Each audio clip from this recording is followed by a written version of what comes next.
What's up, guys? It's KB. Make sure you subscribe to the Underground Sports Philadelphia YouTube channel. Click the bell icon down below so you don't miss a single video from us.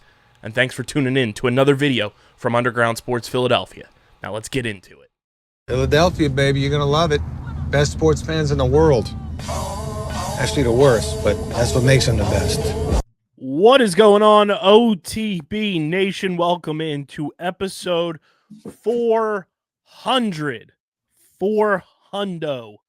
of the award-nominated, honorably mentioned, number 9 NCAA ranked, number 11 Philadelphia ranked, and of course viewable on YouTube, Outside the Box podcast, the official lacrosse podcast on the Underground Sports Philadelphia Podcast Network. KB and Deej coming at you as we have news to talk about. We have scrimmages to talk about. We have an interview later in this episode for you guys, and we have a full-blown Philadelphia Wings Media Day recap where I may or may not have bruised ribs. We'll talk about it all. But before we get started and diving into the episode, make sure you guys are following us on the socials at OTB LaxPod across the board. We're on every social platform at that handle. So follow us, Twitter, Instagram, TikTok, Threads. We're on everything. Facebook as well. Follow Deej on Twitter at SCS_next great. Follow Hoots at Hoot Sports Media, which I just also remembered. Week 1 for the Wings is just full-blown ops week because we play Colorado. It's ops week right now. I mean, yes, but I'm talking lacrosse-wise. Week 1 of my season is just ops week. Hey, that's on you. I ain't got to deal with that. Hey. Week 1, I think we are on a bye, actually. No, you guys play. No, we play someone. Week 2. Yeah. You play week 2 of the season, but your first game. You get Battle of Prairies right off. You get ops week 2. Yeah, but week 1, we get to watch everybody else. Yeah, we don't play till week 3. Yeah, you can watch too then. We got full-blown bye weeks. I mean, December 6th. Week 2 is the weirdest week of the NLL season I've ever seen. 2 games. I'm going to miss our first game against CJ Curse. Oof. I'm probably going to be on an ATV in a mountain somewhere or something. Okay, Meek. I'm just saying, dog. Deej Mill over here. I mean, Philly Deej Chasers. Philly do love you, boy. Deej Chasers over here. Deej and Nightmares. It is. That's what people see. Deej and their nightmares. Oh, it's so funny. But yeah, follow Hoots at Hoot Sports Media. You follow me on Twitter at KBIZZL311. Subscribe to the pod. Apple, Spotify, wherever you get your podcasts in audio form. Leave us a 5-star review. It goes a long way for helping this show continue to grow and hit new heights, hit new milestones when you do subscribe and leave those 5-star ratings and reviews on Apple and Spotify. So please continue doing so. Be a friend, tell a friend. And of course, subscribe to both the Underground Sports Philadelphia and Outside the Box podcast YouTube channels.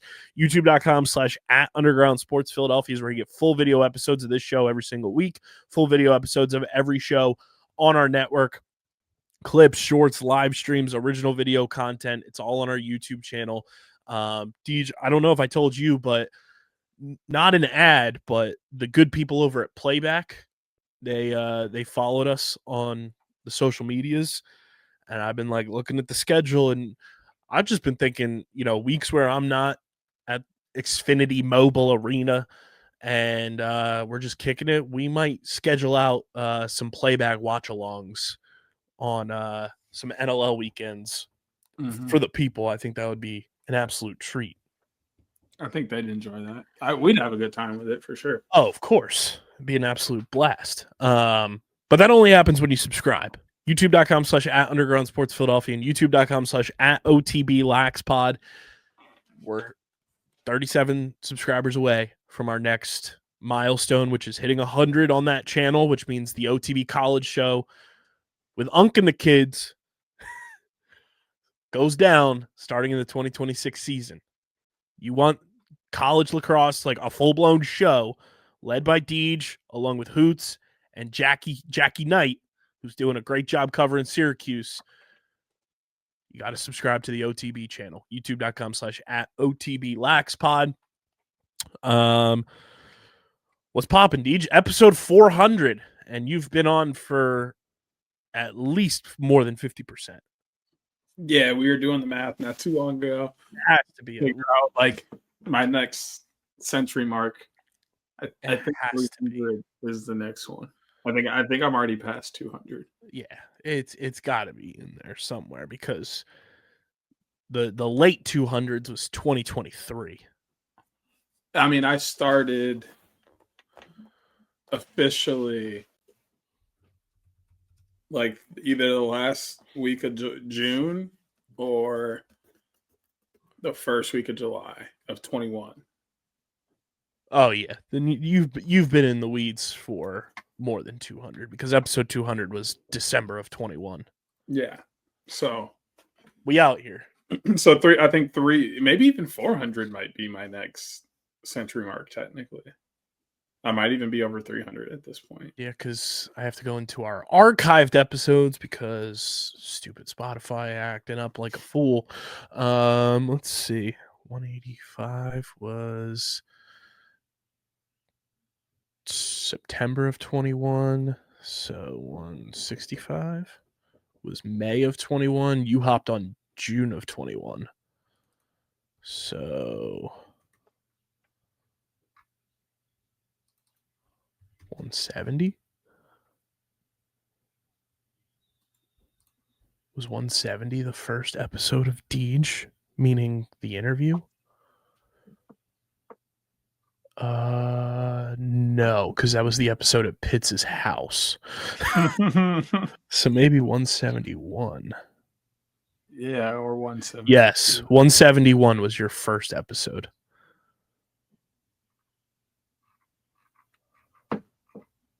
June 11th, 2021 was when it was published. And then it was like 2 or 3 weeks after that where we made like the official announcement that I was staying long term. I was officially getting second chair. Let's see what 175. So this is awesome podcasting for the people I know. It's just sensational stuff. They love it, so it's fine. Oh yeah, they're here for us. If they weren't, they wouldn't be here. That is.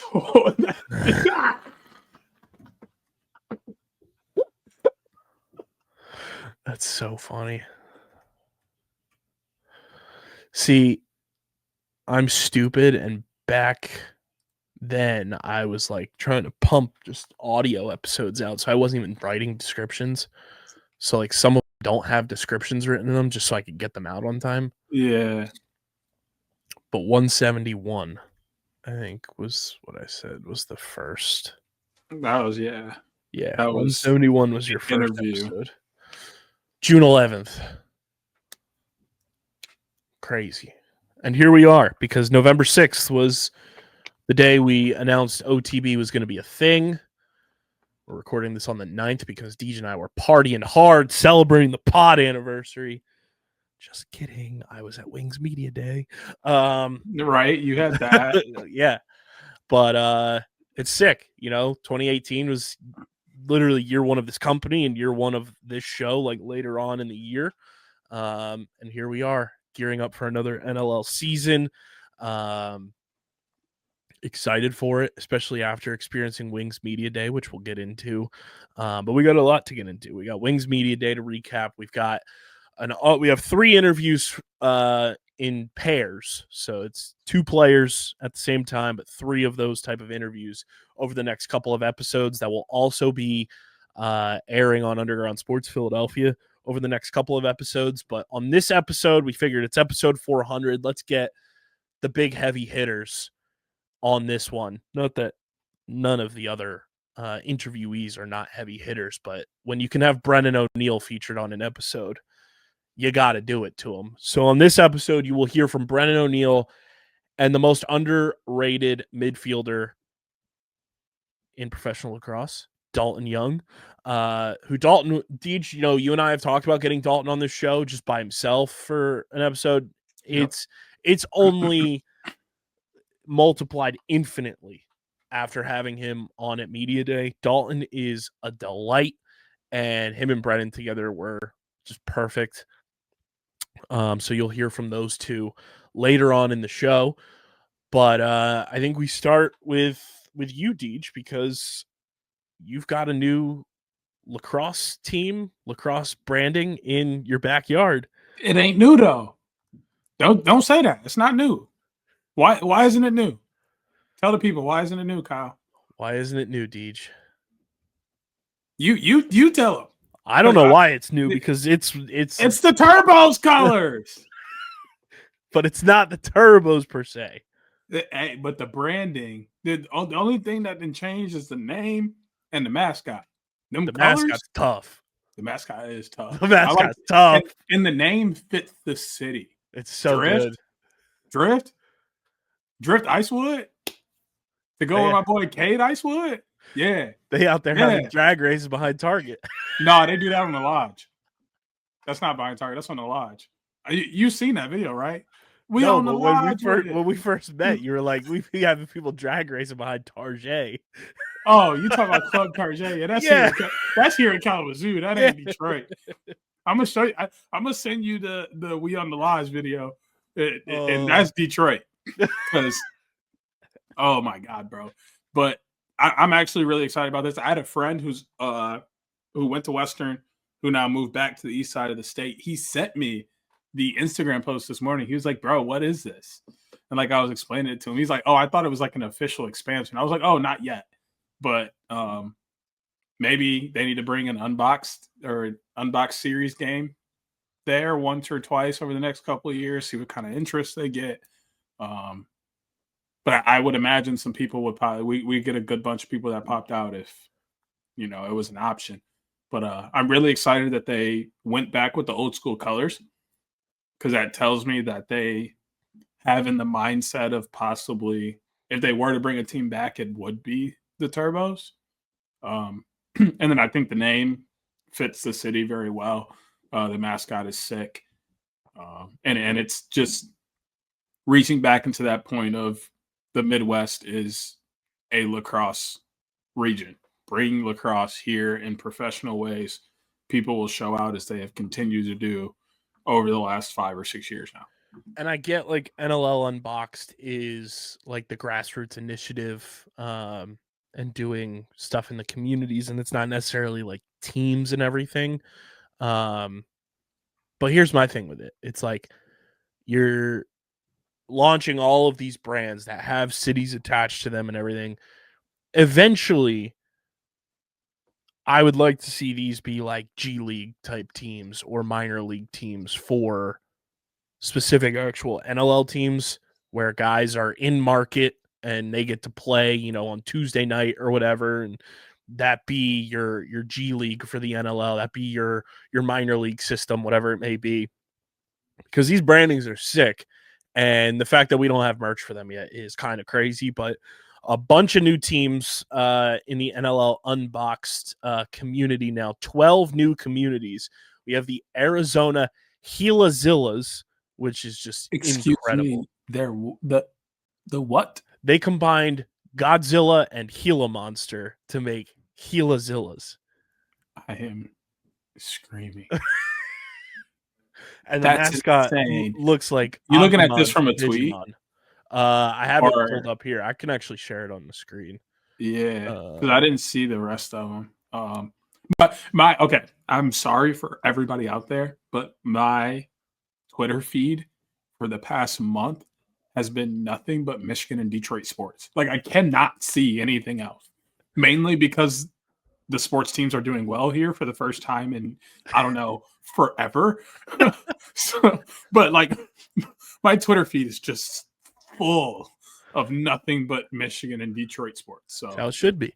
I mean, rightfully so. But the NLL just hasn't really shown up, even with the having tweet notice. I'm still like not really seeing it. Yeah.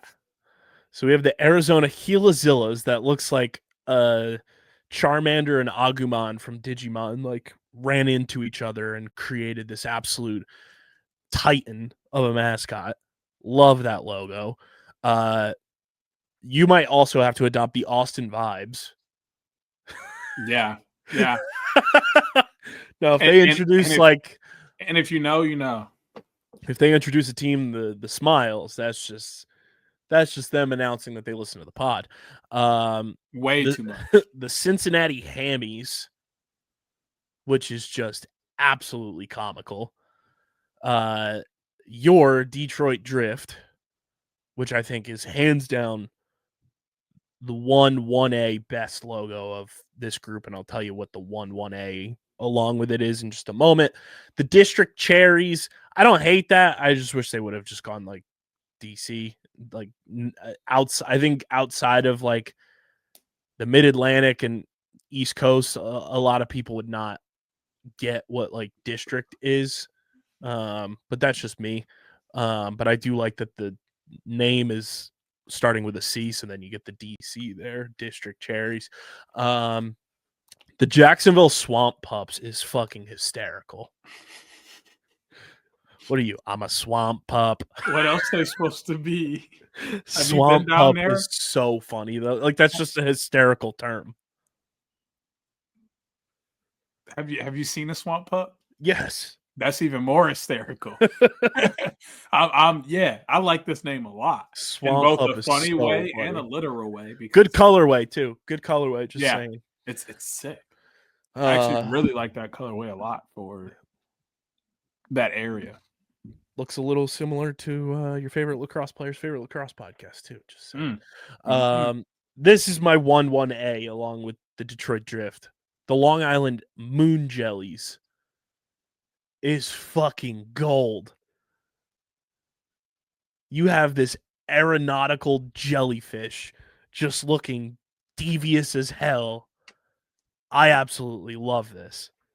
The Moon Jellies is fantastic. It's such a fire name. It's so good. I like that name a lot. The Moon Jellies. Moon Jellies. Moon Jellies on 3. Jelly on 3. 1, 2, 3. Jelly. Jelly. When I say peanut butter, you say jelly. Peanut butter, jelly. We've got the Milwaukee Steel Steeds. Now, my only gripe with this logo is the eyes look a little wonky. He looks like he might have ran into a couple of steel walls. I'm kind of cool with it. The Raleigh Rascals. We've got look like motherfucking Alvin and the Chipmunk. Look like Sandy Cheeks' cousin. That's a good one. We got the St. John Skippers. Some more Canadian action there. The San Francisco Gold. And then the Winnipeg Frostbite. Frostbite's sick. Frostbite is sick. I think top 3 for me, it's Detroit Drift, Long Island Moon Jellies, and the Jacksonville Swamp Pups. Honorable mention goes to the Raleigh Rascals because that squirrel's a little fucking demon. And then top 5, I got to throw the Gilazillas in there. Hey, Skipper's is fire. Skipper looks like he smells like absolute salt water.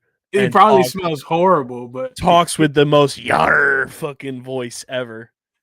I rock with it for real. He probably waddles because you know how like seals and shit like waddle and like scoot themselves. He scoots to the tune of fucking Jack Sparrow. I'm screwed. These are great though. These are great. Yeah, but obviously you know what's at the top. Oh, facts. Detroit Drift is 1. Moon Jellies 1A. Jacksonville Swamp Pups 2. Gilazillas 3. Raleigh Rascals 4. Big Drift. Frostbite 5. Yeah. Some good ones. I think now that we have like this list, we should like make one of those custom tier lists with all of the teams, and we tier list the that could be fun to fill that would be fun. A fun video for the OTB channel. Yeah. But yeah, shout out to NLL UnBOXed. Let us know your favorite new team. But Deej, I was at Wings Media Day. If it's not Detroit Drift, we don't want to hear it. Yeah, facts. If it's not Detroit Drift, I'll accept the Moon Jellies just because that's fire, but Detroit Drift is easily one. Yes. Plus, Pat Gregoire mentioned the turbos, so turbos mentioned. Turbos are mentioned. Turbos are mentioned. That's all I'm gonna say. Anytime the turbos get mentioned, you're like the video of the guy like coming to it that has like the turbos. Ready or not? Did somebody say the turbos? He's just gonna find you. Oh yeah, I am. Oh, it's so good. But speaking of NLL, I was at Wings Media Day on Thursday. Big thank you to the Wings organization for having myself and CFO Margie out at Media Day.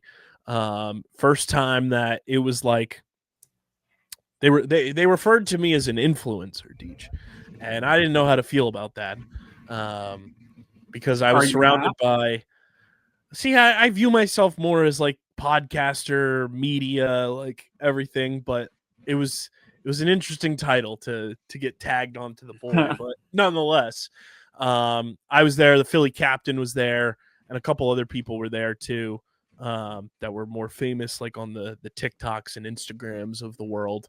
But I think it was genuinely, and I'm not even just saying this because it was the Wings. This was genuinely the coolest media day I've ever been a part of, from the standpoint of like not including like PLL, because it's a little bit different because it's still a tour-based model and everybody's all in one spot. From like a franchise to franchise perspective, they had us go through every station that the players that were there were going through. So like I got professional photos taken. I got to do like the slow-mo, like zoom in and zoom out videos that they do on the Jumbotron. I got to do like the green screen stuff. I was sitting down in like the social media stuff, reacting to like theme nights and everything. I attempted a crease dive and may or may not have bruised my ribs. We'll talk about that in a minute. What else was there? Oh, like, you know, like the Wings photos that had, like when we walked in, we got like arrival photos. Like we got the whole like full suite of media day as if we were players. It was one of the coolest experiences I've had in the amount of time we have been running this company. And it was just all inclusive. Like everyone was making sure that all of the people that were in attendance that weren't players were at every station. We participated in everything. And then we had our own stations, which led to us getting the interviews, which one of them you'll hear later on in the show with Brennan and Dalton. But it was genuinely the coolest media day experience I've ever had. So shout out to the Wings for putting that on, because I've been to 3, maybe 4 Wings media days now. This one, by far and away, they elevated it to a level that I didn't even know was possible. And it was super cool. It was all hands on deck. Everyone from the organization was there. It was really, really awesome. And, you know, a lot of the videos were coming out from other teams with their media days and stuff. I don't know if those teams went above and beyond for the people that talk about, cover, and are in the trenches with their specific teams. And that's not me throwing shade, but that's just me complimenting the attention to detail and the appreciation that the Wings organization has for the people that talk about the Philadelphia Wings. I mean, that's it. You know, I obviously was not there because, as I've mentioned before, my day job is cool, but man, I ain't gonna say too much more. It's cool to get recognition, really, any kind of way you get it. We get recognition in many different ways, which is cool. But even if we didn't, it would be fine. That's not why we're doing it. But right. It's just added motivation sometimes that like you didn't even need. It kind of just happened. Like, and it also has you take like a step back and really like look at what you've done recently and like really think about it, put it all into perspective. When somebody else points out your work, you kind of really see it for what it is. Cause like, sure, you feel good about most of your work, as you should. It's your work. You know what you know your best and how to and what to put into it, how to market, all those things, because it's your project. But when somebody else sees that and tells you that what you're doing is right, and they like what you do and they want to see you do it more, it puts you into another gear. And sometimes it gets repetitive to hear the words thank you or be kind of given the same recognition from organizations consistently. So getting an experience like that almost makes you want to like the Wings even more. Like, yeah, it's like one of those things that like I didn't know I could. Yeah, exactly. You're like, man, how can I like a team more than I already do? And then they do something like that, and you're like, this is how I can like a team even more. Like, and I'm not jealous. I'm happy for you. And it's like, I'm not envious. Like, what's the word? Like, FOMO. fair. And without the foe. Because I ain't fearing it. I already missed out. Yeah. I'm just on the outside looking in. Like, hey. I am to you.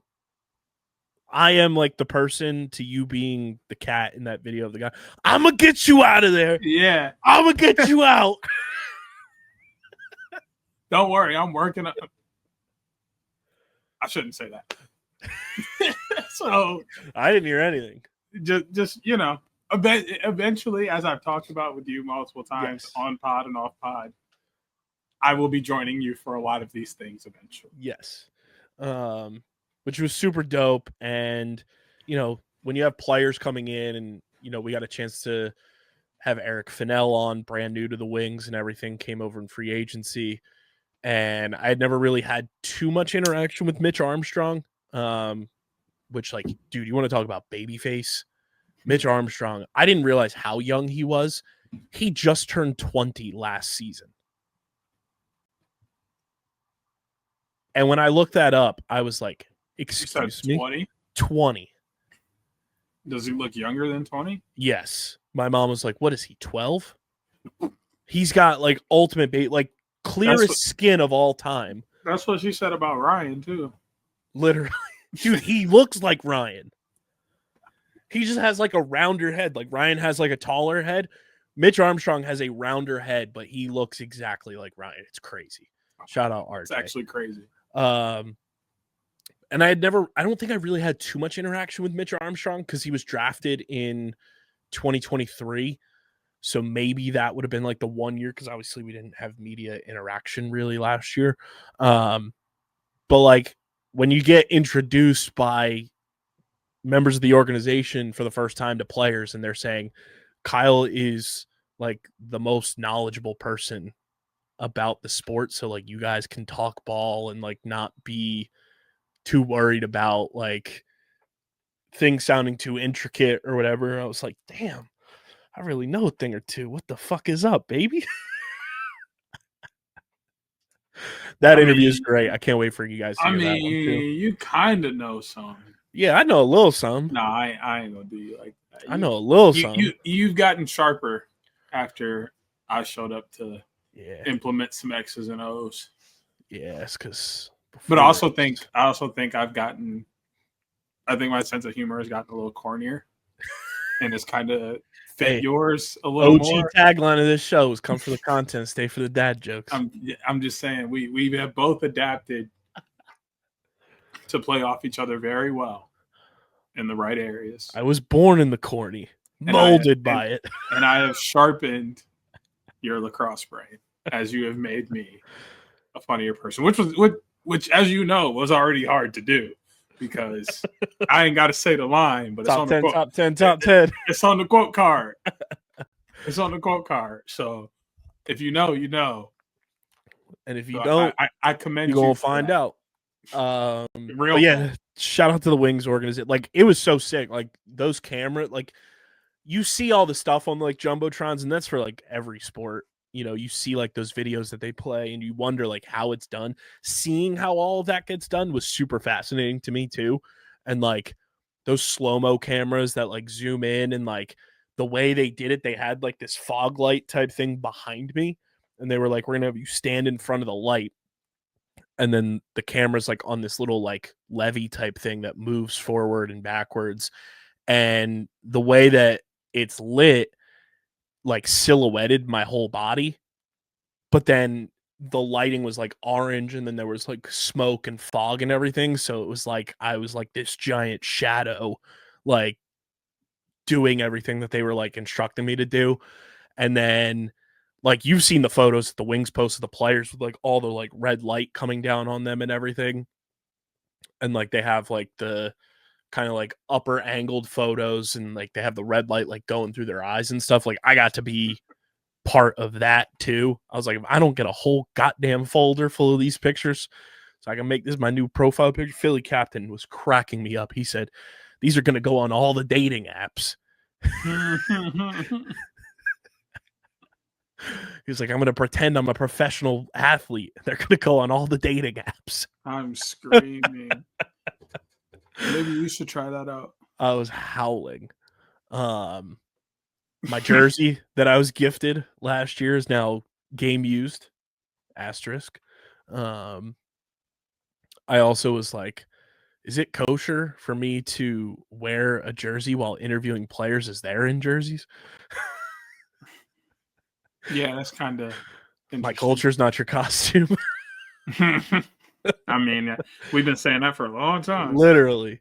But yeah, it's game used because there was a crease dive station, Deej. That is all right, bro. I was on the turf. All right, bro. I'm gonna let you have it. Come on, play with the jokes. Play with the jokes. Dad I jokes. said I'm gonna let you have it. God, it hurts to laugh. So why are you even? So why would you ask to do a pod? They have this Bro, crease over dive there, station okay. set up, and there's this giant like rectangle of light up against like a backdrop. Camera's like on the floor level, and it's like videoing it, and they have a goal set up, and they're filming the guys doing like crease dives and everything. I was like, I'll do it. Like, why not? Like, and they were like, you don't have to. I was like, nah, I'll do it. Like, it's one time. And I'm like preparing, like, now, TJ, if you were doing this, obviously it's not in a game, but if you were preparing to do this like stunt, would you have gone running start or just started at the beginning of the mat and just leaped? Running start. That's what I was going to do. That was my whole plan. I was like, I'll get a running start. I'll probably like slide a little bit. That way it'll like alleviate a little bit of the impact falling on this mat that I thought was going to have a crazy absorption level simply because you're participating in an act where you are like a crash dummy. The guy tells me, and this is no fault of the guy, I should have gone with my instincts and I was just following instructions. The guy says, just start at the edge of the mat and just like leap forward. And I was like, okay, I'm going to follow what he says. So that's what I did. And then I fall on this mat. Gotta say, ball went in the back of the net. That's what matters. Ball's on net. It definitely hurt on impact. Like, I was like, damn, I'm not built for this. Mind you, like, I'm also doing this. There's no pads or anything. So, like, it's just me in a jersey and a t-shirt underneath of it falling on this mat. And I'm thinking this mat is going to have some sort of give. This mat felt like I fell on a cinder block. There was no absorption level. There was no, like, absorbing the impact at all. It was just flat on this mat. And I started feeling it on the way home, like in my arm, like at the elbow bend, like I could feel it. And it felt like, you know, when you go out and you're like shooting or like you're swinging a baseball bat. Is there a word for that joint? I don't know. Keep going. What is your elbow bend called? This elbow bend can't be it. The bend of the elbow is called the cubital fossa. Elbow bend. Cubital fossa. That sounds like Simba's brother. I swear we could just call it the elbow bend. That's what they call Mufasa in college. Yo, what up, Fossa? Oh my god, bro. I shouldn't even stop you for that. But I felt it there. That's kind of been alleviated and gone. And like I was like, oh, I'm definitely like bruised. Like there's still a little bit of like tenderness like on my arm up here. But where I'm really feeling it, Deej, is this upper rib area, like all in here. And again, this was challenged by choice. I'm not mad at anybody, but it's just awareness to me that I'm not built like that. I'm not built different. I am simply a non-athletic regular person now. I am a NARP. It's okay. But goddamn, do bruised ribs fucking hurt. I've never had bruised ribs, so I can't. As someone who barely played contact sports to that degree, I played 1 year of high school football, and I was on special teams, and I was usually the one laying the hit, so like there was nothing really there. Don't be trying to talk yourself up. Hey, I was talk to you and my dad are best friends. Talk to the OG. Hey, Talk to the OG. He'll tell you I laid this one kid out that was 2 times my size, 2 times my height. I just lowered the shoulder. That boy fell to the ground like a goddamn Snorlax. You still mad? No, I got my donuts on my birthday, so I am no longer.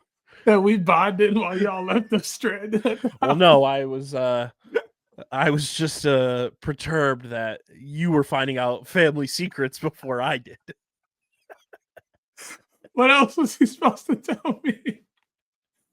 He told you my whole life story. So we were stuck in the house together for 5 hours.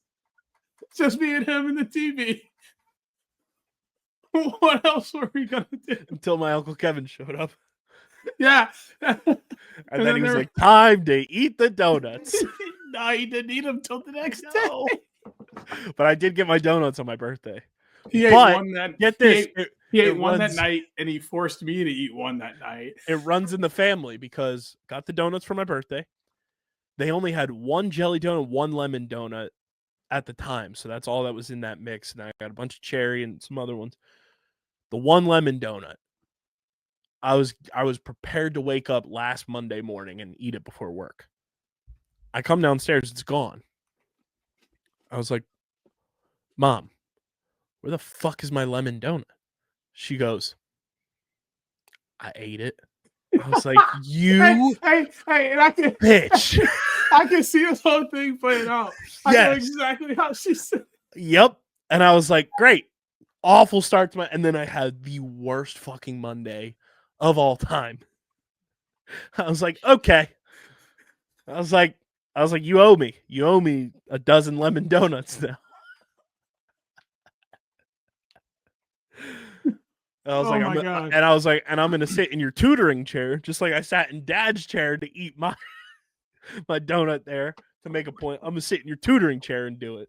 Oh my god! I was disgusted. Y'all are such a petty household. It's so funny. But back to the bruised ribs. 10 out of 10. Don't recommend. But speaking of CFO Marchie, she said, if you wouldn't have done it, you would have regretted not participating in that station. She's 100% right, because I can guarantee the video is going to be hysterical when I get it. I have an iPhone video version of it that was filmed on her phone that I piss my pants every time I watch it. And the photos that were taken on my phone look as good as they can for iPhone photos. So like I'm thrilled I did it, and it's just battle scar. Like bruised ribs will heal. It's not like I broke them. You know, I hope not. Yeah, you and me both. But it'll take a couple more days for them to heal up, but nonetheless, like it's worth it. It's a story now, and I genuinely had like the time of my life at Wings Meet. They had me sit down in front of like one of those cool ass, like, you know, a bunch of like college sports teams have them where they have like the backdrops that have like logos and like all this kind of stuff. They had me sit in a seat and like answer all these questions and like react to different videos and everything. I know what the Wings Marvel Night jersey is going to be. I don't know if I can disclose that information, so I'll put it in the private chat just to have everyone see Deej's reaction.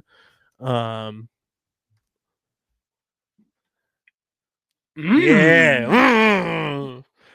I was hype. Now I'm they here did for that. they did ask, because they were asking me stuff about and reacting to the theme nights. One thing I will disclose because it was pretty funny.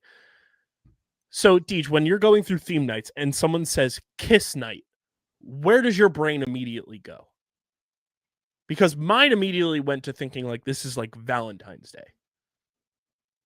No. Kiss as in homies that use black and white makeup. So that's what it was. Rockstar. But I heard kiss night and my brain thinking time of year and everything. I'm like, they're probably thinking about Valentine's Day or whatever. So my response to kiss night was, it's going to be frisky. And then they go, no, like Kiss the band. I was like, well, it's still going to be frisky. Have you seen those guys? You got to do better, man. Have you seen those tongues? Gene Simmons would be Have you seen those unimpressed right tongues? now. That's frisky. Gene Simmons would be unimpressed right now. That's all I got to say. The Wings have some pretty badass theme nights. I'm the saving logo right now for the pod, because he would have our ass right now. Hey, I probably will never meet Gene Simmons in my life, and if I do, I will tell him that story, and I'm sure he'll have a good laugh. Maybe. I might have to pry him off you. But I will have to say, once I finished doing that station, the one girl who was on the camera said, "You have a great speaking voice." I was like, if you only knew. I was like, that's the greatest compliment I could ever receive. Yep. In the line of work I do. Love that's that's the second best compliment I can receive. Nothing better than hearing I smell good. But that is a very close second. But I was like, okay. You try to go to dip? No. It was also very funny. She was the one girl who was like asking the questions. She was like, when you respond, like look to the camera. In the back of my head, I was like, I do this every day of the week. Like, you don't even know. I was like, I'm prepared for this. I'm prepared for that. But no, it was an incredible time. The Wings treat me like royalty, and it's crazy because they don't have to. But genuinely, they treat us so well. And we got some fun stuff coming up that we'll be able to announce in the next couple of weeks regarding the Wings, regarding the home opener, and how you might be able to watch the game with your boy, with CFO Margie, with the OG, possibly with Casey and Owen. It's gonna be a time at the home opener where I may or may not, Deej, be running out of the tunnel with the players for the home opener. I'm so happy for you. I'm upset. While you're going on deep jungle excursions on ATVs. Yeah, I'm also gonna ride a camel. See, I could not do that. Camels are terrifying to me. Oh, the person I'm going with thought I was about to scuba dive with sharks. I said, no, no. Was it Lava Girl? She trying to turn you into Shark Boy? Bro, I said I'll do everything but that. You go find George Lopez looking like a giant electric robot. Yeah, I'm going. You gonna wake up to that banana man or the monkey with the banana after talking about have a good time, come again. Like, bye, have a wonderful time. You know exactly what I'm talking about. It's a security guard guy. And then the monkey was Jimmy Neutron. Hi, I'm Paul. He's got 3 eyes. Yeah. I'm telling you, bro, it would not be a good look for me if I did that. But yeah, ride some camels and ATVs. I will snorkel, but I'm not going to go in the shark snorkel with the sharkies. They don't believe that humans are friends. Fish are friends, not food.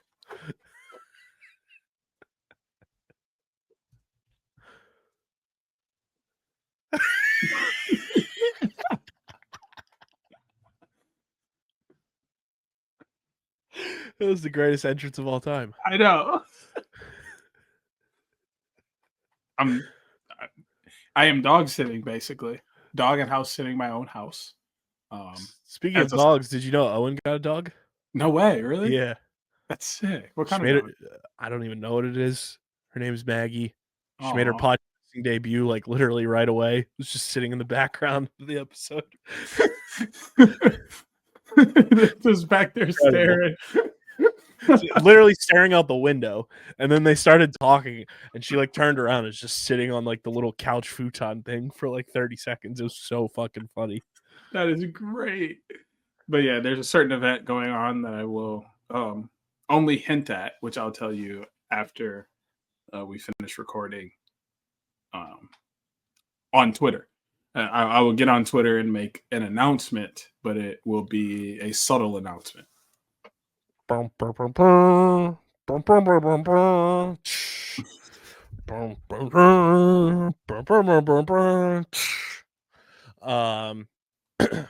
yeah, we will we'll cap off Wings Meet. Again, thank you to the Wings organization. It was a ton of fun, and I'm looking forward to the home opener on the 13th. Speaking of the Wings, Michael Sowers, aka Mike Sowers, has re-signed, which I have known for a couple of months now was going to occur.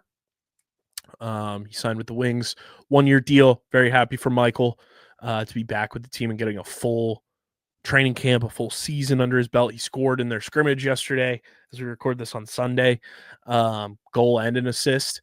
But the Wings also signed a former football player, which is kind of crazy. I don't know if did you see that news? Yeah, I did. Who he looks like an absolute behemoth. And I'm just very intrigued to see because he's listed as a defenseman. Casey Rogers, former defensive lineman for the New York Giants and Buffalo Bills, originally committed to playing lacrosse at Syracuse before he opted to go play football, and then played at Nebraska and Oregon before going undrafted in 2024. And he's going to be part of the defense, and I'm stoked that we're just kind of like trying to find creative ways to make this team better, along with, Chris Corbeil being back, Mike McCannell, Ryan Wagner, Nick Damu, Deacon Knott. Like, the defense, I think, is going to be very, very good. And I think they're going to be a lot more cohesive this year. And then the offense, I know Mitch Jones left, and but you still have BrennanONeill, bringing in Eric Fennell. Like, I can't tell you guys enough how big of an Eric Fennell fan I am just from one sit down with him. He's going to be an absolute dog. You have Blaze Reardon back, Michael Sowers. Like, this offense is going to score points, and it's just a matter of them getting in a flow. Obviously, Phil Caputo, Sam LeClaire back too. I'm excited for the Wings season and, bringing in, some fun players as well. But we have training camps and scrimmages and preseason games underway. Now, I will say, I wish more of the games were available on NLL Plus. They put that graphic out, and only one, I think, ended up streaming on NLL Plus. Give us like 3. Give us like 3 games, per round of scrimmages or whatever is going to go on, just so we get more content. We can see more teams and more players going at it. There's a lot of new faces in a lot of new places. And to be able to kind of just get a glimpse of what that will look like would be great. Now, I know it takes a lot, in terms of the streaming capabilities and cameras and all of that, but stagger some of the start times and, have at least a couple of setups so that we can see multiple games going on, especially if you're going to say, hey, it's on NLL Plus, that's free. I want to be able to watch as many teams as possible before the season starts so we can all get a good look at what to expect from a lot of these teams, especially since they're all in the same place. They're all up at the track, in Toronto, in the Toronto area. So like, give us a little more of a glimpse, and I'll be pretty stoked. Yeah, I mean, I would have loved to. Excuse me. It would be cool to see because I mean, all the teams are pretty much playing in one of a few places. So it'd be really cool to see maybe one game from each team during the preseason. I'm pretty sure there's a way to make that happen. That would have been really cool. I mean, don't get me wrong. I think it was really cool that we got to see a game that hasn't really been an option in the past. So this may have also just been a tester to see if people would actually watch a preseason game before they took all the time and resources to make it happen for more than one game. So hopefully people watched. I watched for a bit just to get, a glimpse at CJ and, what the offense looked like for them. And He's so good, man. I mean, yeah, obviously. Like we all know, but like seeing it like that is just he's the fucking best. Yeah. So hopefully people watch so that they got a good metric of how people would, and then it's something we'll see happening in the future with more teams. That's kind of just my initial thought on it. It was a test, but it would still be really cool to see more of this because this was awesome to get some preseason action and kind of fill this gap a little bit and react that itch.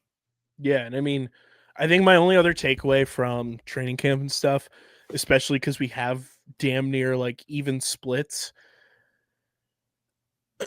I'd almost like to see, and this happened in 2020 where like you'd have pockets of teams go to a specific spot for training camp. Like going into the 2019-2020 season, we had the Wings, the Black Wolves, and the Riptide, RIP to two of those three, all in Philly at the Flyers training facility, which is also the Wings training facility in Voorhees. Like if we could get more of that, and I know like San Diego's kind of like in a weird spot, but not really, because like now you have Vegas and Colorado. Like that could be a pocket of three. I think the only weird one would be Georgia and figuring out where to swing them to, but that's all honestly like East Coast, like them, Philly, and you figure out another team. Like you could have Buffalo, Rochester. They can go north of the border, but like have like pockets of like different training camps almost where like you get a chance to play against some similar teams that are close to you geographic wise. I would like to see that. That way you make training camp a little more accessible to the fans. Cause bringing I get the logistics of bringing everyone to one spot. But I do think like training camp and like these preseason games and stuff should be accessible to, or at least as close to accessible to your home markets as possible. That way you're ramping up the excitement, you're ramping up the energy going into the regular season for your respective home markets. I think that would be something that could be looked at potentially. I don't know how logistical it is, but I understand the pros of having everybody in Toronto and Ontario and all that stuff, but I also would like to see the home markets benefit from a little bit of, an affordable option before the season starts to go and watch their favorite players. Yeah, I think just every team, every organization always benefits from things that are happening in their market. It helps garner fans to come through, and it helps garner that support that you're looking for when they can interact with the players more often. They can see them play more often. They have opportunities to just see them around. I think the closer that lacrosse to gets in all metrics of professional lacrosse, it doesn't really matter what style. The closer they get to being in a market and having their players live in that market and be able to do community service in that market and go out and be seen, that's when the sport will really kind of boom. The more eyes you have on it, the better. So like you said, I get the logistics of having everybody where they have them in the pockets, in like Toronto and certain places like that. But having training camp in your own arena is huge for players even feeling settled in that arena for home games and things of that such. And even It's if a it's lot. not the arena, if it's your training facility or something like that, like have it like at least in market so that you can have fans come out and, you know, experience it, you know, for the 100th time or the first time, and getting more kids involved and active in your home team's, you know, activities and stuff like that. That's just a minor critique that I would like to see kind of return. Um, but again, it is tougher now, especially with like Philly and Georgia, where there's no real team around Georgia unless you go up to Philly. And when you talk about Philly, they're the only team left on, you know, the East Coast that's not upstate New York or Canada at this point.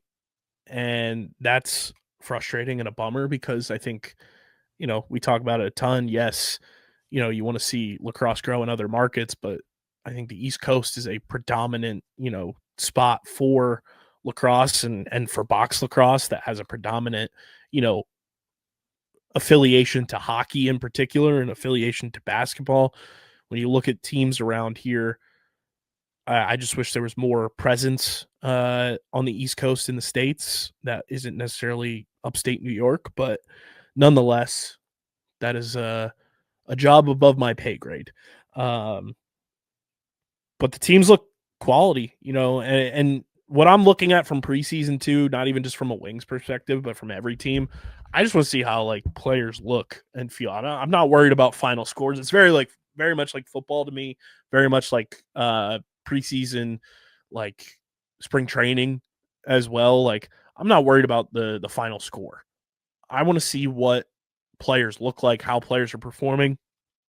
And to me, one of the big takeaways from just the Wings in particular, whenever you look at, you know, training camp and you look at, um, you know, exhibition games and stuff, you look at the guys who like pop off the screen that you may not have heard of before. Cody Innes for the Wings popped a hat trick and an assist against Rochester. I don't know if Cody Innes had an inside track to being on the active roster every day, but if he's going to perform like that alongside some of, you know, the regulars, I think that's a good sign for his trajectory to make a game day roster week in and week out. That's the things I look for in preseason, especially for the NLL, is just seeing how guys shape up when there's not necessarily pressure on you, but you want to go out and perform. And Cody Innes certainly did that for the Wings against Rochester.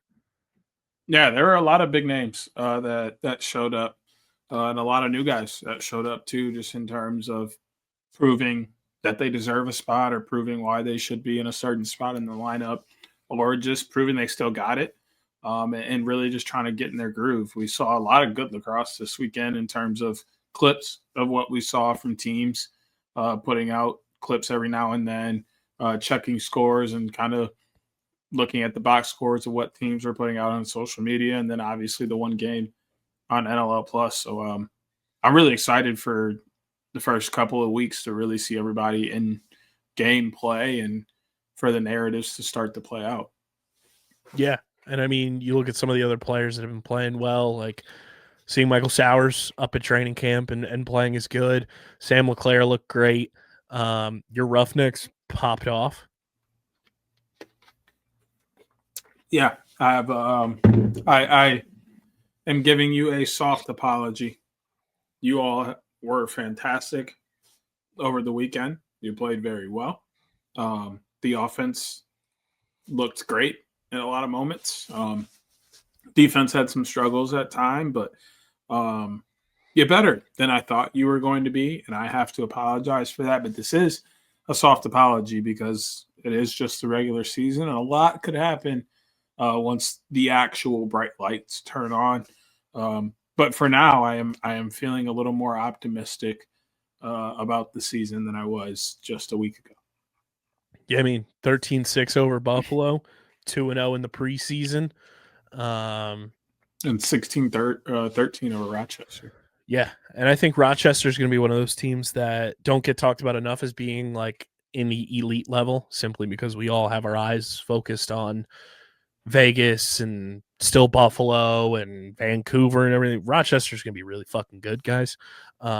We've been on that Rochester train for a long time, so to perform well against them, and like the Wings lost 12-8 to Rochester this weekend, and like I'm not concerned with that. I just want to see the guys performing well. And it's preseason. You know, I'm more worried about final scores when the lights come on December 13th and moving forward from there. But nonetheless, training camp is underway.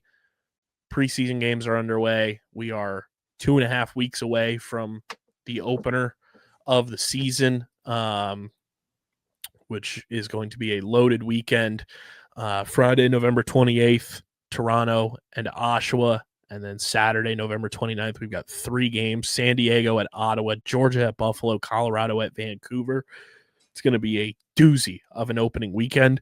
And to get you guys prepared for opening weekend, and for Wings fans out there, Lacrosse fans out there, quote unquote, Denver Outlaws fans out there, we've got 2 of the best, BrennanONeill, Dalton Young, here on this episode from Wings Media Day. Always a delight chopping it up with Brennan, and being able to sit down with Dalton for the first time was an absolute treat. If you guys know us, we are the biggest Dalton Young supporters, and we quote Pat Cav all the time, saying that he is the most underrated midfielder in the PLL, and I think Dalton is one of the sneaky players that will be talked about a ton this NLL season, especially after his 2-game sample size at the end of last year when he put up 9 points in 2 games. I think he's going to be a force on this Wings offense for them this year. So without any further ado, before we get to our sit down with BrennanONeill and Dalton Young, I want to talk to you guys about our awesome merch partners at PHI Apparel Company. Guys, if you want to stand out in the crowd this NLL season, gearing up for the college season, or you just want to rep your favorite lacrosse player's favorite lacrosse podcast, PHI Apparel Company is the place to do it. You can get official OTB shirts and hoodies on their website right now. Go to phiapparel.co, and when you go to checkout, use code UNDERGROUND, and you get 10% off your next merch order. So rep your favorite lacrosse player's favorite lacrosse podcast. Go to phiapparel.co, and when you go to checkout, use code UNDERGROUND to get 10% off your next order. And shout out to PHI Apparel Company for being the official merch partner of Underground Sports Philadelphia and the Outside the Box podcast. So without any further ado, ladies and gentlemen, here is interview session 1 of 3. We'll have a couple more over the next couple of weeks, but this one, BrennanONeill, Dalton Young on OTB.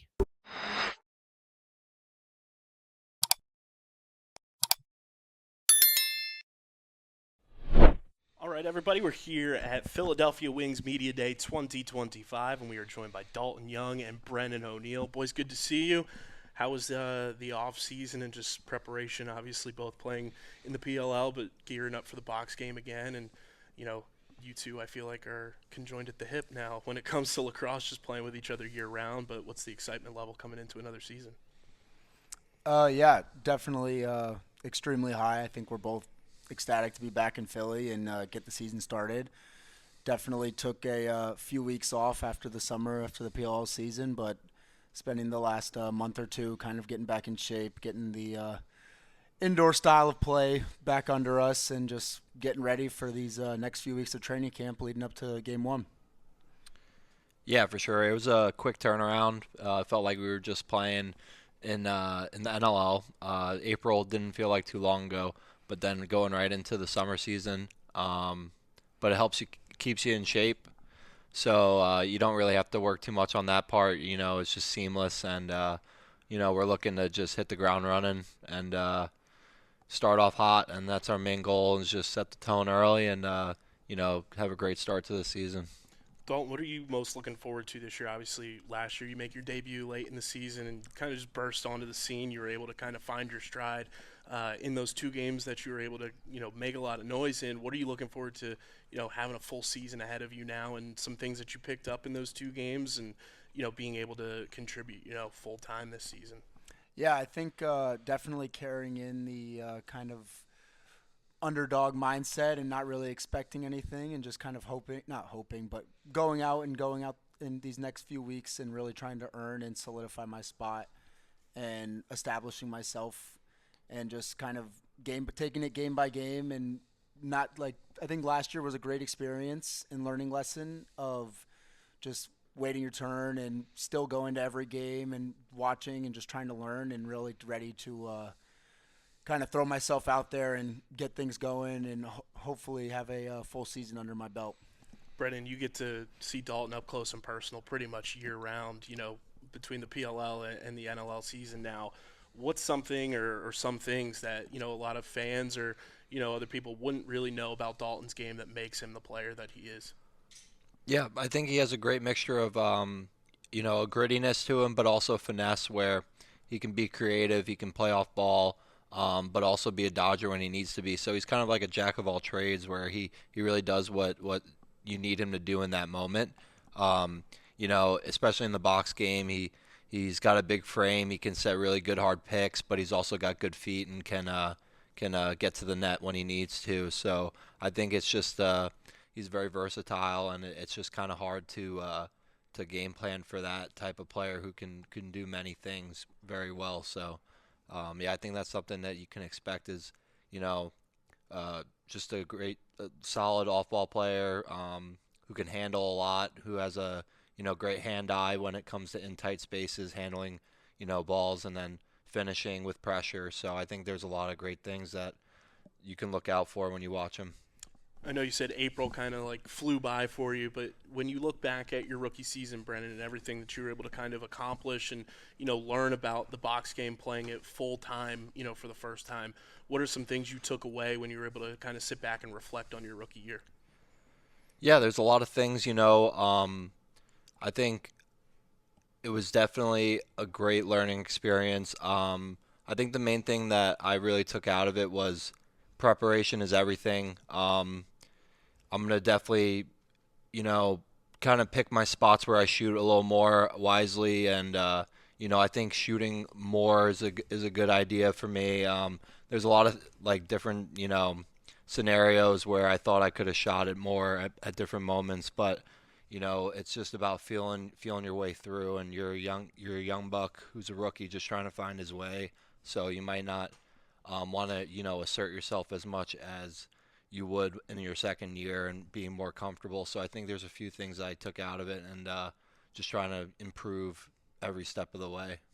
And, from a coaching perspective, obviously you and Rubes come in together, his first year as a head coach and you as a rookie, and Dalton, your rookie season last year too. What are some things that, you may not have known going into, your box season last year that, Coach Rubel told you guys about, or you were able to take away from his coaching style that made your game better? I think a lot of it was just overall the flow and movement of an offense. Just timing of it and how when you pick your spots to set a pick and when you roll, it's all about timing and execution, and sometimes as a younging who hasn't played too much box lacrosse, you kind of miss a beat and kind of are slow to make a decision, but a lot of it really does come down to timing and repetition, where in the game it's just seamless and plays just work because you're where you need to be in that moment. So I think a lot of it was just, spots to be in, different movements, and making the offense make sense, And Dalton, for you, what do you think the box game has done for your overall game, and what has it taught you about, just, picking spots and being able to use your frame more, and, what are some things that you learned, last year going through a full box season that has improved your game a lot? Yeah, for me personally, I think if anybody watched my first year in the PLL versus the second year, just scoring more goals on the inside, kind of finding my spots, just that from a timing, spacing perspective, I just felt so much more comfortable, and just little nuances that you wouldn't notice or you wouldn't see from watching a game, but whether it's pushing a guy in the back or touching him on the right side of his body, him looking over, and then I'm cutting on the left, just little things that I learned here. And obviously shooting on a much smaller goal and going out there and having 6x6 to look at, it's a very appeasing to the eye. So was definitely a great experience from a scoring, shooting, and just spacing perspective. Brennan, last year here at Media Day, we were talking about you being able to play in Philadelphia. And Dalton, you can attest to this too, now having been here. You see the Eagles win the Super Bowl last year. Obviously, the Philadelphia Union are in the playoffs right now. You see the Phillies, consistently been going on runs. What does it mean to play in just a sports, rabid city like Philadelphia and have those fans behind you and just the environment that Philadelphia sports kind of embodies? Yeah, I mean, it's pretty obvious. There's certain markets are just boring and not as fun to be around when it comes to fan bases. So when you get a place like Philly, even though they're intense and that's just passion and because they want you to win, you'd rather it that way than them not caring at all. So I really did love the getting to know the fans on the personal level. I got to meet some over the season, and just their passion and their support too, just the way they would support us after a tough loss or and the way they would celebrate a good win. It's really cool having that type of support, and it really helps motivate you to want to keep going and win for the city. Yeah, no, definitely. I think Philly's a very, very special place for a lot of reasons, but especially for their sports. And I think it's just an honor to represent, in my opinion, the best sports city in the world, and just kind of the history of franchises, players. And I think one thing that's, for me specifically, that stands out with a lot of Philly players is just the passion and emotion that they play with.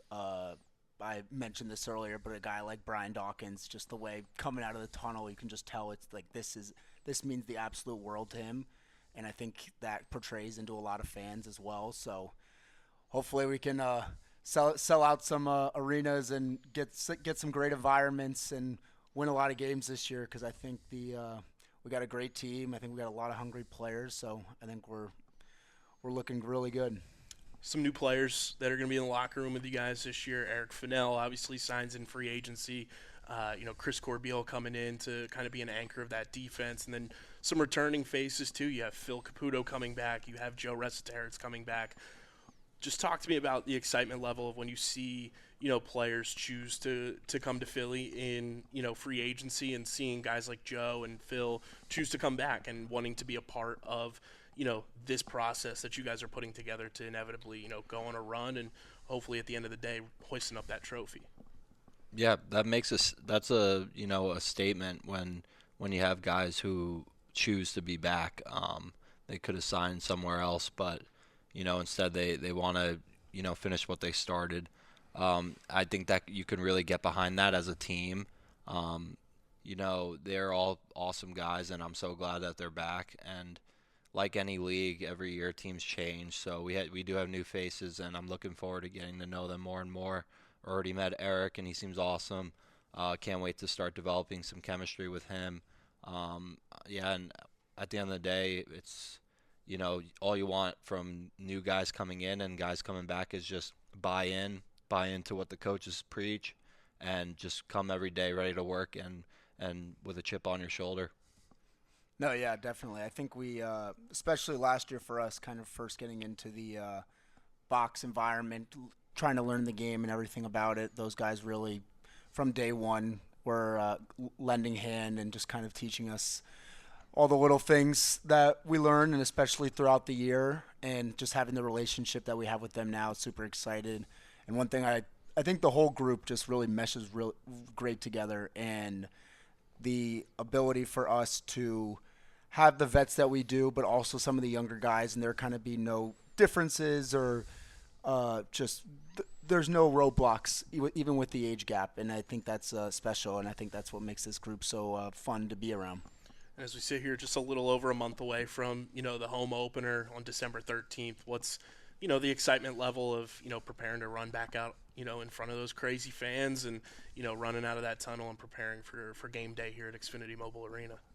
Yeah, ecstatic. I think that's the word to describe it. I can't wait. It's going to be a long month, but have a few scrimmages, some training camp weekends lined up. So excited just to get after it and work towards that first game. Yeah, there's a lot of emotions in the first game. So much juice is flowing. Excitement, nerves, and just it's been a while since you went against someone with a different color jersey. So I think after this month of training camp, we're going to be really, itching to play someone else, and it's really cool to be at home for your first game. Last year it wasn't, so that'll be really awesome, and I can't wait. Boys, I'm looking forward to the season, looking forward to seeing you guys out there, ripping shots and scoring goals for a crazy, fun fan base that we have here in Philly. Best of luck this season, and hopefully see you at the home opener. Awesome. See Thank you you there. for having us. Thank you for having us.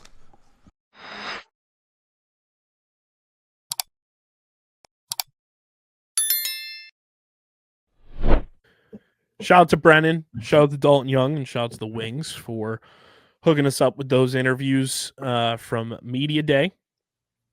And we'll have on the next episode either Scott Dominy and Sam LeClaire or Eric Fennell and Mitch Armstrong. And then the following week we'll have the other that doesn't air on next week's episode. But all three sit downs with the duos were fantastic. Looking forward to you guys all hearing them. But Deej, we have PLL news. Ooh. PLL news. PLL. First things first, we have another GM in the PLL. The Waterdogs have hired a GM, Deej. Yes, they have. What are your takeaways on the Philadelphia Waterdogs becoming the third team in Premier Lacrosse League history to have the split head coach GM role, as they have hired three-time Major League Lacrosse champion, former president and head coach of the Chesapeake Bayhawks, Dave Cottle, as the team's first standalone GM? First and foremost, it really tells me that every team is going to get a GM very soon, most likely. You see the benefits of it with the first two teams that had a GM this season, what they were able to do with their teams and their respective duties as head coach versus GM. I think when you separate those two positions, you really allow those two individuals to dive deep and use their full skill set on that one position to do as best as they possibly can, rather than kind of having to split their time, effort, and energy, and really analytics and logistics down the middle between the two. And as far as Philly, I think Bill was jumping, hooting, and hollering as soon as he heard this, because he didn't have to worry about another contract, another trade, another anything. He's just got to worry about who he's putting on his game day roster, who's starting, and how he rotates them. It makes his job a hell of a lot easier to only have to worry about the field aspect and what's happening there, and putting out the best product there to win games, and not having to worry about any of the extras. And then Cottle, one, has previous experience being a general manager, has previous experience coaching at the pro level, was very good at the college level as well, and has been around the game for forever. So he'll have that slight adjustment to the PLL, like everybody does when they start working for the PLL and see the differences. But once he gets the nuances out the way, I think that's a good partnership, because I think what the PLL has done a really good job of in terms of GI and coach matchups is pairing strengths and weaknesses, but also pairing personalities that go together. The personalities still mix very well, but they complement each other in the places that where one person is very skillful, the other may lack, vice versa, that kind of thing. And I think they did that again with Bill. I think they look at the game, Bill and Dave, I think they look at the game very similarly. They have a lot of successes around the same time, and kind of similar routes as well, in terms of how they've coached and things of that manner. And then obviously their mannerisms are similar as well. So they should get along, and I don't see any reason why either one of them wouldn't be good at their job. Yeah, and I think, like you kind of pointed out, this makes Bill Tierney, I think, a better coach at the pro level.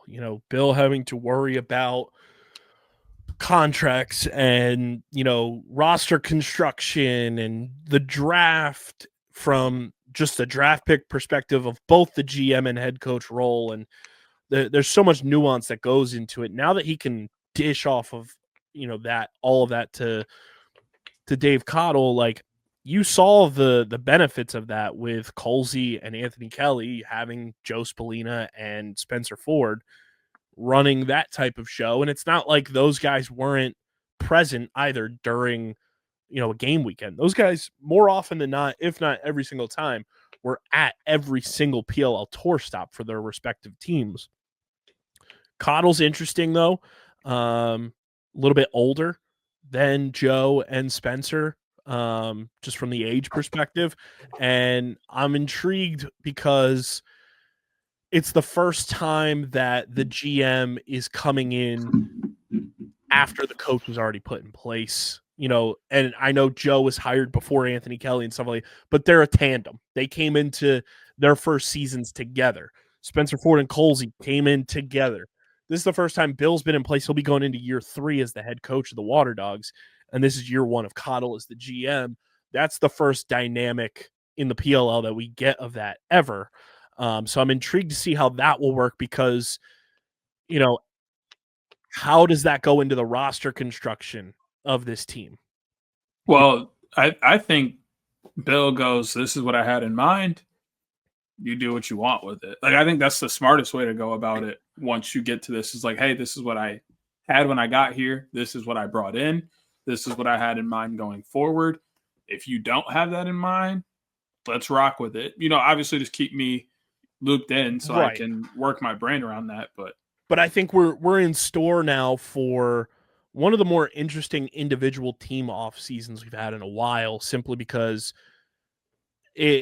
for lack of a better term, it's kind of like a wild card where you don't know exactly like where Bill's head was in terms of like, because obviously you're going to have Zed Williams potentially coming back to this team next season. So that's another, piece of the puzzle that comes into building out this roster. Obviously you had the Jake Taylor discourse, late in the season. CJ Kurse will get a full season under his belt.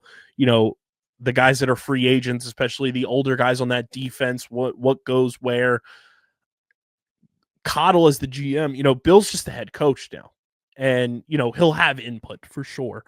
But Cottle doesn't have any real, personal attachment to anybody on this roster.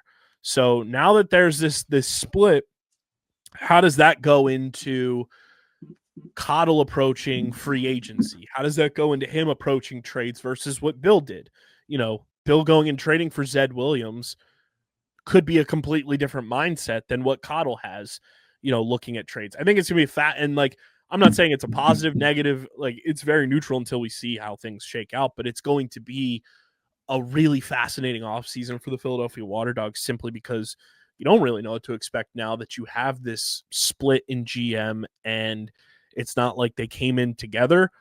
I'm just going to be fascinated watching every single move they make. Yeah, I don't know. It's all I know is it can go one of two ways. It's going to go great or it's not. Like that's pretty much it. I don't really see, like I said, they see the game so similarly that I don't really see this being a big deal for them. I think the draft gets really interesting too. I think if there were some differences in how they approach the game, this could be a bigger issue. But I really don't see much of an issue with this just because of the two people that are involved. I think that becomes an issue maybe with some other teams down the road. I can see that being like an issue with the Archers, depending on like who the GM is and how they approach the game compared to Bates. And because Bates is weirdly very good at picking someone that contributes right away, but isn't needed until later. Yeah. But still keeps them in the fold, brings them up correctly, and they're ready to take over when it's time. So like I could see that being an issue, maybe Atlas with them being so young and kind of how to go about keeping people versus who to bring in next. And so, but as far as the Waterdogs, you have a nice mix of old and new. So you have kind of a pathway of where to go, and you have two guys that look at the game similarly. You have a playoff win to build upon again for the first time. Obviously the Waterdogs won that opening round playoff game, and you have that to build upon now after missing out on the playoffs for the first time since your inaugural season. It's just going to be a very fun offseason, I think, for Philly, and seeing how that dynamic, continues to build and grow. And, again, we also don't know how much longer Bill is going to coach. That's the thing too. It's not like Bill is going to do this forever. He's 72, going to be 73 by the end of next season, if I'm not mistaken. So, like, how much longer is he, in this for? And, we joked on the show during last season, like, if the Waterdogs were to end up winning the championship, I said Bill probably retires. Like, he goes out on top, he gets that final, trophy for the mantle and calls it quits and rides off into the sunset as a champion.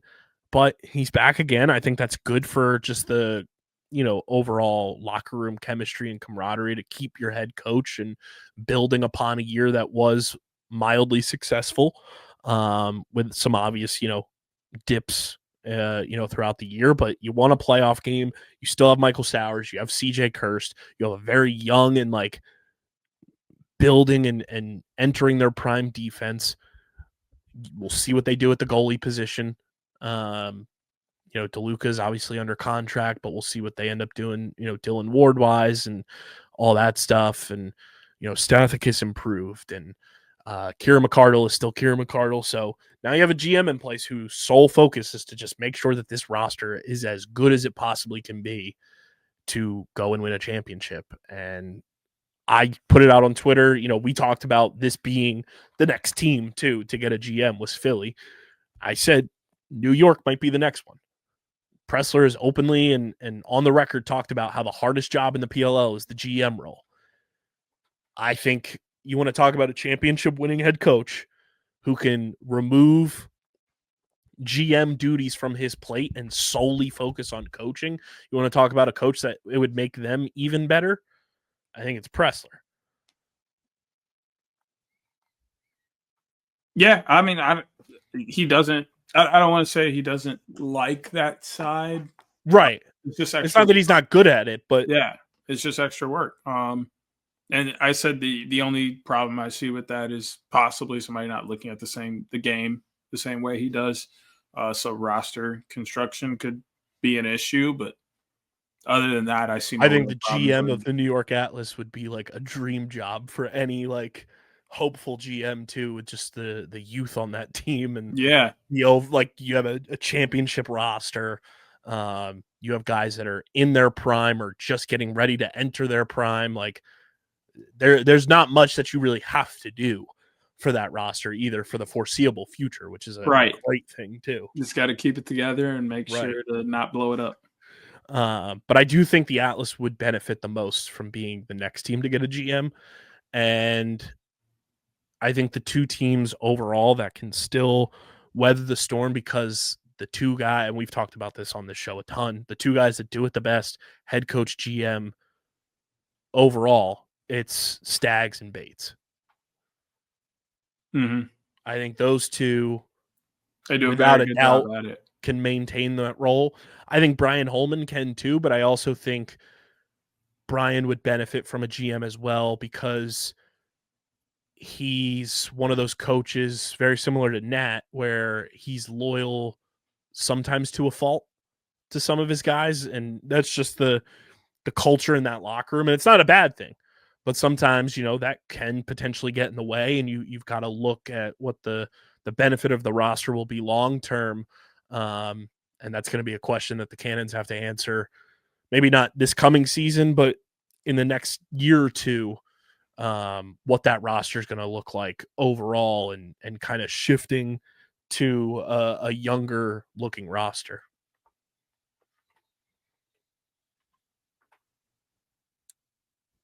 Like, they have pieces there. But, like, I also don't really think it's to the same magnitude that it was with Nat. Yeah. I think it's different situations. He's got a lot bigger grip on it. Yeah, and I think the big thing that we'll see with the Cannons is just how they approach the defense, which Brian has told us was a lot of scheme more so than player. So we'll see what the adaptation process is there. But yeah, I mean, I think this is a good thing for the league too. Letting coaches coach, letting GMs GM, each team having their own GM, I think is going to be the smart thing long term for each of these franchises that are in the league now and any potential expansion teams in the future. Yeah, I think just as they come in, every team's going to be a little bit different, but the GMs will be a fun role to expand on as we eventually have every team with one and we see the nuances and differences, and every team's path will be different depending on when their GM came in, and it'll be a fun thing to kind of discuss once there's a little more data on it. Yeah, I mean, you look at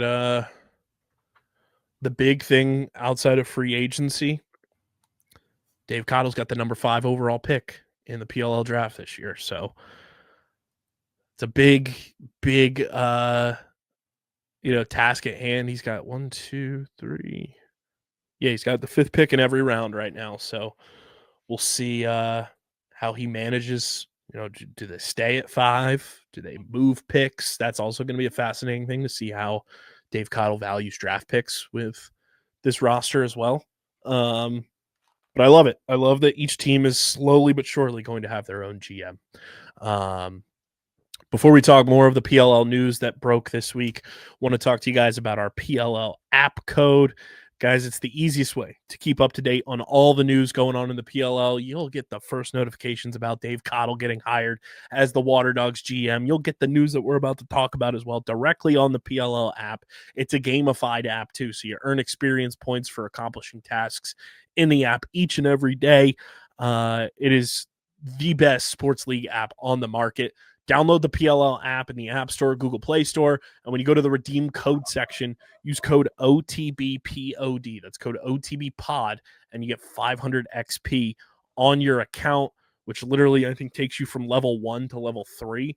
So use our app code. It's OTBPOD in the PLL app to get 500 XP on your account and keep up to date with everything going on in the Premier Lacrosse League and the Women's Lacrosse League in the PLL app. Deej, new free agency movement windows were announced this week in the PLL for both PLL and WLL. We'll go over each of them because I think, one, this is wildly important to pay attention to if you're a fan of the league. It's even more wildly important for us to pay attention to as media members of the league.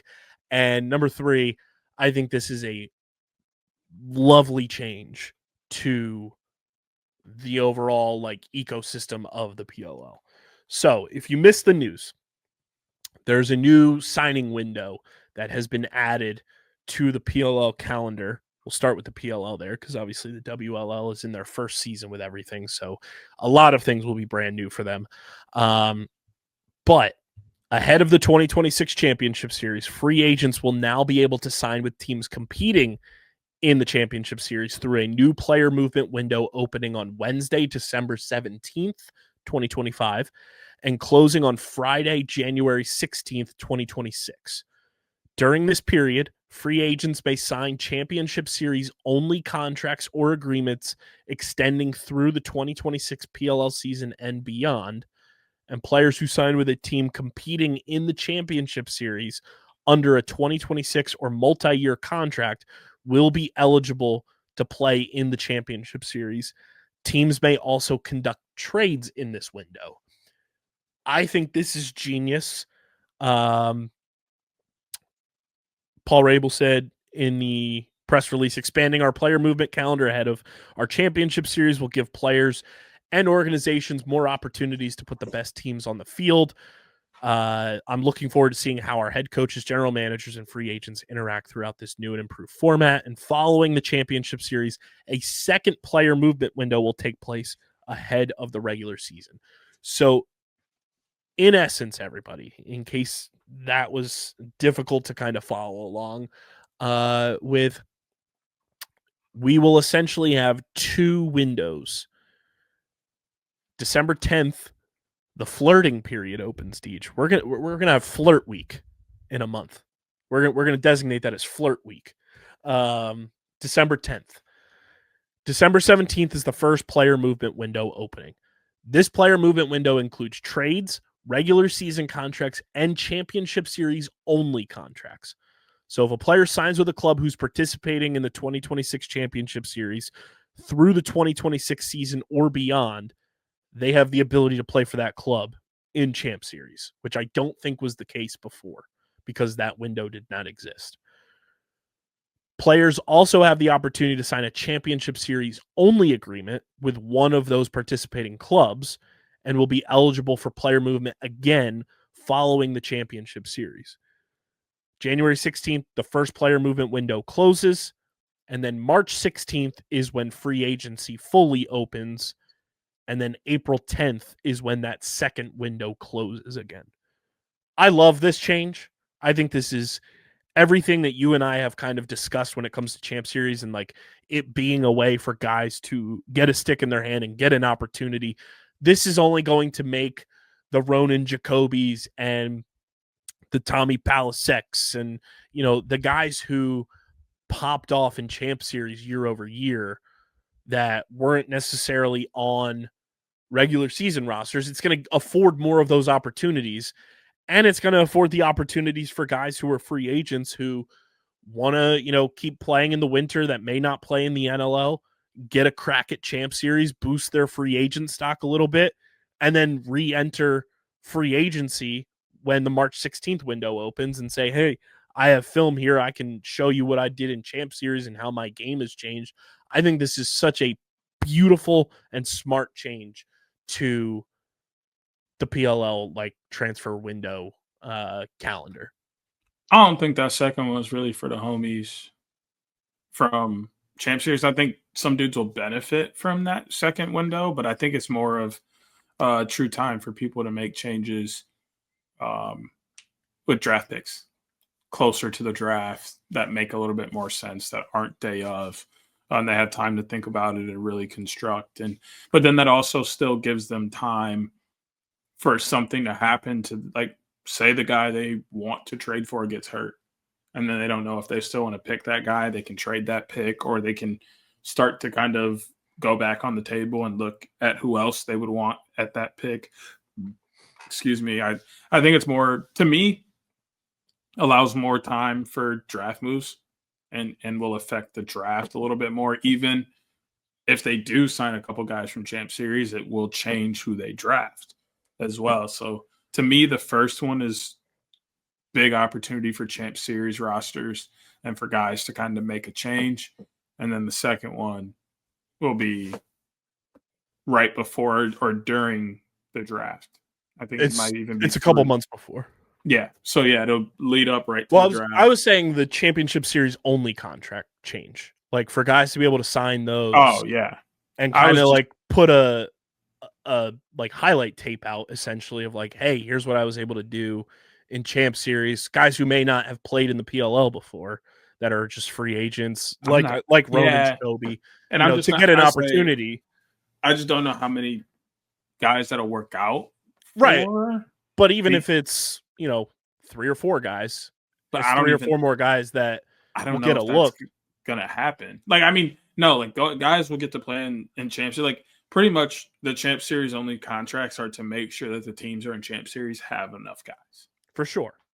But you can also sign some of those players. Yeah, but I just don't see like a lot of season-long contracts. Yeah, I just don't see a lot of that happening because I don't see as much transition from sixes to the PLL game now anyway. No, or even if there's a player that you don't like see fit on your roster at that time, like I use Ronan as the point of discussion I just lot don't see because a lot it's the of easy like player to pull. But like what Ronan did at Champ Series afforded him the opportunity to get a call to camp and all of that. I'm not saying that's going to be the case for every player. And like you said, there's going to be guys that are playing in the NLL that won't be playing on the Champ Series rosters either. But I also think it's smart now that you have the team's not necessarily, because like before you were signing them through the season, so it was a 1-year deal and everything, and then you had to cut them or whatever. Now you have guys that you can just sign to championship series exclusive contracts, and then for those guys, say they do pop off like Ronan, like Romar Dennis did, guys like Dylan Malloy. Now they have the opportunity, if they just sign through Champ Series, when that March 16th window opens, it's like, hey, I'm available now. And if a coach or a GM likes what they did, now they can go and sign through 2026. And I think that's good for the player and it's good for the teams. Yeah, I just feel bad because I don't think that's going to happen. That's what I'm saying. I think these guys are just going to become perennial championship series guys. But, because also, I want to say that, but I mean, even look at Ronan. Ronan doesn't get play as much in the PLL as he probably should, but there isn't really a place for him to play. I also think that was just the team he ended up signing with, was the most loaded offensive team known to man. But I mean, even if there wasn't a D mid spot for him to play either, or he probably would have. And I look at it from the perspective of like with the Archers, like Cole Williams was on their Champ Series roster, ended up getting hurt. He was out. So now it's like, that's another thing with just the championship series contract wise. Like say someone, ends up getting hurt training in the off season or whatever it may be. We've had twice now. Grant Ament hasn't been able to play because of his hamstring issue. Like I think just the designated spot for the Champ Series window is great. And then who's to say, a Champ Series hero doesn't emerge and some team is like, hey, I want to take a flyer on them, whether it be a team like Carolina where, yes, we like their young core, but they're going to be at Champ Series. They're going to be able to kind of scout just like Roy Colsey did last year. And you saw a bunch of guys get, we're not saying Carter Parlett got traded to the Chaos because of us, but maybe he did. But, you're going to have teams and coaches and everything kind of scouting what guys do. And I think it's going to be interesting to see how we get these windows to work. I'm not saying every player is going to be afforded those opportunities, but I think it does open a pathway for some of these teams that we talked about last year, whether it be the Redwoods, whether it be Carolina, even to a degree, the Boston Cannons, some of these teams to get looks at different players that may fit their system, may fit their locker room, but they just don't know it yet. I just like the change a lot. I think it's smart by the league to do it. And I think it's going to just it makes talking about the PLL even more of a year-round thing now, because now we're going to have a free agency window in December that we wouldn't normally have, and we can talk about guys signing for Champ Series. And it gives us a chance to talk about Champ Series a lot earlier than, the first week of February before it kicks off the following week, which I think is smart by the league to just get people talking about it.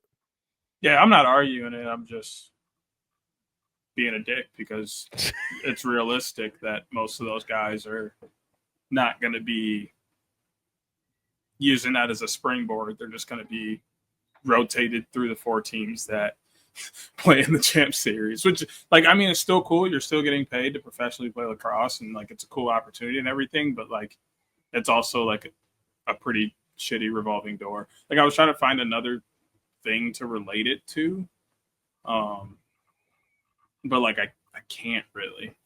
I got minor league is the closest I could get, but not too many guys get called up and sent back consistently, or I just in my brief soccer fandom, I always relate it to Premier League play versus Champions League. Well, yeah, but I think, and maybe minors in both hockey and soccer is the best way to put it. There are people who get called up because they look good in minors and they move them up, and there are people who legitimately just get stuck in that cycle of getting G League, getting sent to different teams, and then you go try out, you do two-way, and you never really get that full opportunity up. That's kind of and Champ Series is so new that we're not even in a full ecosystem of it being what I think it will potentially be in 5-6 years from now too. Guys getting stuck in that revolving circle, which isn't a bad thing if you just play Champ Series either, because it's going to be the Olympic discipline and all that. So, and then for the Women's Lacrosse League, it's a little different. simply because it's their first full season. Coaches will have the option to protect all 12 of their currently rostered players or release up to 4 players and make selections from the player pool via waiver order. And the waiver order is set by results of the Champ Series. So it's Maryland Charm, California Palms, New York Charging, and then Boston Guard. Following the Champ Series, a supplemental draft will be held where coaches will select from the player pool to expand their rosters in advance of the inaugural WLL regular season that will be played in a 10v10 format. And the college draft will follow ahead of the 2026 season.